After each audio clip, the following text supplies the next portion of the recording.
Okay, welcome pong muli dito sa ating munting YouTube channel at ito ang inyong Pinoy Firearms Instructor na gunsmith din naman. At bago ako magpatuloy ay gusto ko lang munang basahin ang ating content mula sa katanungan ni Aljon Dating. Ang sabi niya, ang Tanfoglio Stock 3 po ay kilalang competition pistol at hindi combat gun. Ang unit po ba na ito kung wala namang nakakabit na maraming accessories ay effective rin pong gamitin as self-defense gun? Okay, tanong lang naman yan. Okay, sasagutin natin. At actually dalawa yung katanungan niya. Sabi niya, sa personal experience po at observation mo po sa maraming taon dyan sa trabaho mo, anong brand and model po ang pistol ang pinaka-reliable? Anong caliber ito? Baka pwede po magbigay ka ng at least 3. I-rate mo po from 1 to 3 yung pistol na walang malfunction or kung meron man ay pinakakunti ang malfunction. Ang price range po ay nasa 130 pababa, yung pwede mong pagkatiwalaan ang buhay mo at anytime. Okay, so bibigyan din natin ang katugunan yan at pasasalamatan ko lang muna kayo sa inyong pag-like at pag-share ng ating mga videos dahil nakakatulong kayo para dumami ang ating mga subscribers. At lalo tigit maraming salamat doon sa mga silent viewers na hindi nag-skip ng ads dahil nakakatulong kayo sa ating revenues dahil ang ating kita sa YouTube ay nakalaan para sa 6 na estudyante na ating mga beneficiaries na mga anak ng single parent na tinutulungan natin sa kanilang pag-aaral. At lalo tigit maraming salamat dun sa nagbigay dito sa ating GCash number. At isa na nga dyan si Aljon Dating. Maraming salamat sa iyo. At gayon din kay Jobit Francisco ng Teresa Rizal. Huwag po ninyong tawagan yung number na yan para bumili ng baril. Wala po kaming ibinibinta. Tawagan po ninyo kung kayo may ibibigay na tulong sa ating mga subscribers para ma-identify po at ma-identify kayo at mapasalamatan natin dito sa ating YouTube channel. Okay, lalo tigit maraming salamat kay Noli Peace America sa papadala naman sa ating premiere video. Sir Noli, sa muli ninyo, yung muli kayong nagpadala sa ating premiere videos, kaya maraming salamat sa iyong regular na pagbibigay at natutuwa at nagpapasalamat ang ating mga pinaabot siya yung pasasalamat ng ating 6 na mga bata na inyong natutulungan at pagpalain kayo ng Panginoong may kapal, sigad na ang balang gumanti sa inyong mga kabutihan. Okay, punta na muna tayo dito sa unang katanungan ni Aljon Dating. Ang Tanfoglio Stock 3 po ay kilala bilang competition pistol at hindi combat gun. Ang unit po ba na ito kung wala namang nakakabit na maraming accessories ay effective rin po bang gamitin self-defense as self-defense gun? Okay, kahit pa yan ay anong nakakabit dyan, basta dyan ay walang sira, ay effective yan. Okay, kasi yung mga accessories, ano ba yung mga accessories? Yung mga red dot sight, yung mga kinakabit dito ng mga flashlight, may kinakabit pa na laser, although bawal, wala namang problema yun. Hindi naman naapektuhan niya, walang naapekto yun sa lakas ng firearms, ng baril. Hindi nakakaapekto yun. Okay? So, walang yun, yung iba nilalagay ng compensator, walang epekto yun sa pagiging paggamit sa self-defense. Ang importante sa self-defense ay alam mo ang iyong gagawin. Alam mo ang gumamit ng iyong firearms at alam mo ang gagawin mo kung yan ay nagmalfunction. Yan ang importante.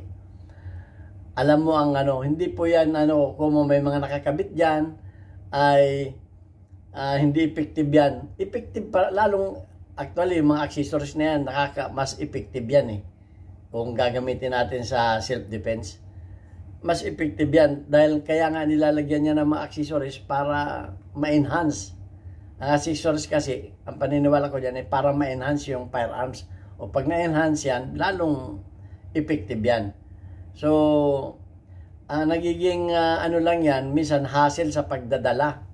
Kasi nga, sa dami ng borluloy, yung pang-carry natin ay nagiging hassle ko minsan. Pero, at least alam ninyong gamitin yan, ay wala pong problema ang mga firearms. Yun ang aking paniniwala dyan.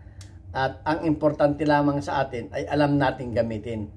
Praktisado tayo, alam natin ang ating galaw, hindi tayo nagra-rattle kung ano man ang ating ano, at alam natin ang importante ay yung 3 elements ng self-defense. Yun ang importanteng alamin natin kung talagang self-defense ang ating ginawa. Dahil kung hindi self-defense yung ating ginawa at hindi pumasa yung 3 elements ng self-defense, ay magkakameron din tayo ng problema. So hindi na natin pahabain yan, yun ang kasagutan ko dyan. Dahil itong sunod niyang katanungan ay medyo mahaba-abang i-discuss ito. Sa personal experience at observation po, maraming taon dyan sa trabaho mo, anong brand ang model ng pistol ang pinaka-reliable at anong caliber ito?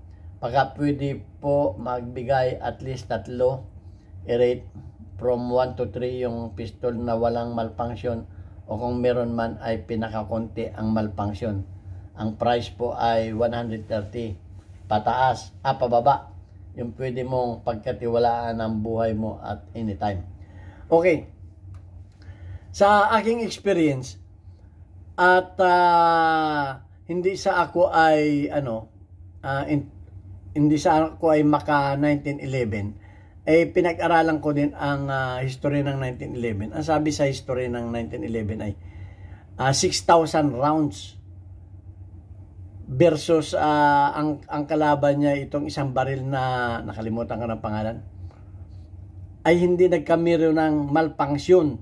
Kung malfunction ang pag-usapan, 6,000 rounds ginawa yan sa looban ng 2 araw. Every 1,000 rounds ay pinapahinga nila dahil umiinit yung baril. So, every 100 pinapahinga nila. May pagkakataon pa na binabasa nila ng tubig para lumamig, para magkapagpatuloy. Not even one malfunction ay hindi nagkameron ang 1911. Diyan ako bumilib sa 1911. Yan ay nasa historyan. So, ang tanong, bakit yung mga 1911 ngayon nagkakameron ng malfunction? Dahil po, ang obserbasyon ko ay yung mga pag gumagamit ng mga reload na bala. Ngayon, pag gumamit ng reload na bala at nagmalfunction, kinukutingting yung kanilang baril. Nagpapalit ng spring, recoil spring, na which is hindi naman tugma doon sa lakas ng bala. Ang ginagawa sa mga baril ay kanilang tinutruting, at pag binawasan ng sobra itong ramp, ay dun lalo nagkakameron ng problema. So yun ang nakikita kong problema ng 1911. Pag hindi nakatuno, para yung gitara, like ko sinasabi, pag hindi nakatuno ang gitara, talagang ang sakit sa tinga. Hindi talaga magtatama yan. So yun ang nakita ko. Yan ang isa kong at hindi mismo ako ang nagkakapagpatunay niyan, yung mga expert. So ang isa ko diyan na ay 1911. At yung tanong, isa rin yan sa tanong mo na anong caliber. Siyempre, ano ang caliber? Ay siyempre 45 na yung malakas ang stopping power o yung tinatawag na knocking power. So, mas effective talaga ang mas malaki ang caliber. Kung ako ang tatanungin mo. Dahil may napanood akong, napanood ninyo yung pulis na binaril niya yung may dalang, muntik na siyang kung hindi siya nakagulong at hindi siya natulungan ng mga tao.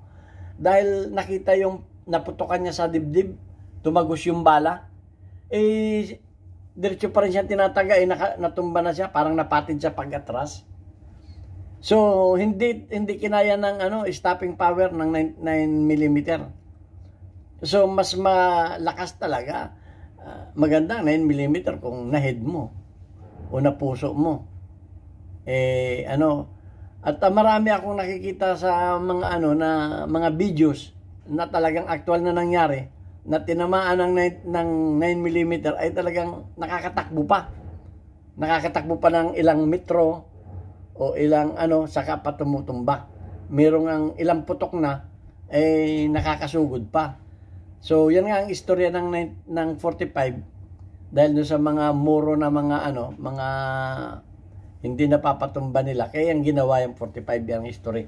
So yan ang isa na nire-recommend ako sa At ang pangalawa kong ay kung sa malfunction ay revolver. Okay, check natin, walang bala. Dahil ang revolver pag hindi pumutok ay yung sunod na bala niyan ay kumbaga nagpapalit agad ng bala, nagpapalit siya. Paano malfunction yan? Ayan, kung 6 yan, ay di, kung halimbawa, yung isang bala niyan ay umido o tulog, yung primer, ay kalabitin mo, puputok uli. So, ito ang isang reliable pa sa malfunction. Okay. Ang isa ko pang dyan sa malfunction ay itong mga Beretta at saka ito. Ito ang ko. Dahil, ang Beretta, pag nag-malfunction, hindi nagdo-double feed. Bakit kamo hindi nagdo-double feed? Halimbawa, yung isang bala niya ay pumatong. Sandali. Yung isang bala niya ay pumatong doon sa gaganon mo lamang, itatagilid mo, yan ay babagsak na dahil nga open ito. At ang kagandahan pa sa mga ganitong baril ay yung kanyang bala ay halos nakaalay na sa kanyang baril. Saan ba yung baril nito? Ito kasi yan Kaya hindi ganong nagmamalfunction yan. Kumbaga pag tumulak itong bala niya ay halos madaling pumasok yan. Kasi nga yung layo ng kanyang baril sa bala, pagdating doon ay kakawala na kakaagad yung bala niya. Kaya konti ang malfunction niya. At sa aming basta hindi sira hindi talaga magmalfunction man yan ay birang-bira. Maliban lamang kung talagang madumi na. Okay, kasi pag madumi na ang baril, doon lumalabas na ang mga malfunction yan. So, at ang kagandahan pa nito ay yun nga, naka-open itong kanyang ibabaw. Naka-open yung ibabaw niya at madali mo siyang maitaktak mo o matagilid mo lang, madali mo siyang makukuha pagka siya ay nagmalfunction. So yun ang isang kagandahan na itong halimbawa ganito ganyan. Makikita ka kagad ninyo yung bala. Pagka yan ay nagdoble, nalalaglag ka kagad yung yung bala niya, nalalaglag pag yan ay nag-double feed. So yan ang isang maganda yan ang maganda sa Beretta. Okay, ang isa pa na na maganda rin ay yung mga open. Itong mga open ang ibabaw. Kabuka nitong Glock. Itong Glock, open din ang ibabaw niyan. Ayan Yan ang isa pa rin kagandahan niyan. At ito ay bihirang-bihira din itong magmalfunction. Ang malfunction lamang na mga ganito pagka yung bala ay buntis o maga. Okay, so ayan ang mga nagiging malfunction yan. At ang kagandahan pa rin ng mga Glock ay yung feeding niya, yung pagpipid niya ay maayos din. Ito. Kung titingnan ninyo yung pagpipid niya ay kasi ang Glock ay nagtitilt ang kanyang barrel. Nagtitilt yan. Nagtitilt na ganyan, Kaya pag nagtilt na ganyan, halos pasok na yung kanyang bala Ayan halos pasok na ganun. Tingnan ninyo ito Bumababa kasi ito, bumababa. Tingnan ninyo ang Kaya magandang niyan. Ayan bumababa nagtitilt. Yan, bumababa. Kumbaga umaalign siya dun sa bala niya. Kaya maganda. At kung mag-malfunction din man yan, eh madali mong matanggal yung kanyang double feed kasi nga open din itong ibabaw. Hindi ka mukha nung itong mga ganito. Itong mga ganito. Yan o. Na maliit lamang yung bukas niya doon. Kaya pag nag-double feed, minsan mahirap tanggalin. At ang remedyo talaga dyan ay i-release mo yung magazine para mahulog dito yung isang bala. Ayan ang ano. Ang disadvantage lamang. Pero itong mga ganito na open, disadvantage dahil nga sa ano ay yung nagka-crack. May nagka-crack naman dito. Ayan o, nagka-crack. Dahil nga parang malaki rin kasi ang nabawas dito. So humihina itong parte na to, humihina. Yun ang disadvantage niyan. Ito rin. Dahil open din ito, open, ay humihina yung ano niyan. Ganun. At ganun din sa ano, ganun din dito sa Berita, may mga nag-crack din kami. May mga nag-crack din kami dito. Dito. Lalo't itong parte na ito ay manipis ito. May mga nag-crack din kami niyan. Yun naman ang mga disadvantage niyan. At ang importante sa atin, so, yan ang aking obserbasyon sa aking pagiging gunsmith. Yan ang aking mga obserbasyon. So, kung may obserbasyon naman kayo na karanasan ninyo para sa inyo, ay sa inyo yun. Okay? So, at least ay naibigay ko yung sa akin na obserbasyon. At sinasabi ko nga na hindi naman pare-pareho ang ating ano, ang ating experience. Kung ang experience ninyo ay iba, so be it, experience ninyo 'yon. Ang experience ko ay ito ang experience ko. At hindi ko rin naman sinasabi na yung mga iba naman ay hindi nagmamalfunction. Ang iba talagang cause ng malfunction ay sa bala. At ang kagandahan pa ng mga ganito na ano, na double action, pagka kinalabit mo at hindi pumutok, ay pwede mo ulit siyang kalabitin. Okay? Pwede mo ulit siyang kalabitin. Hindi ka mukha ng mga single action na pag nagmalfunction yung unang bala, meron kasing may mga bala kasi natulog ang primer eh. May mga ganun. O yung mga hard primer. May mga ganun. Kaya, ang kagandahan nito, may double action naman siya. Okay, at kung talaga hindi pumutok, madali mo siyang, pag-edit mong ganyan, madaling mahulog yung bala na hindi pumutok dahil nga open ito. Yung iba kasi nga, nai-stack dito sa loob. Kasi nga hindi kagad na ano, lalo kung mahina ng kanyang extractor. So yan ang aking experience. At bahala kayo kung ano ang inyong experience. Ako lang ay tinanong at yan ang aking kasagutan. So, babasahin ko lang yung ating weekly highlights of most engaged audience members including your top commenters.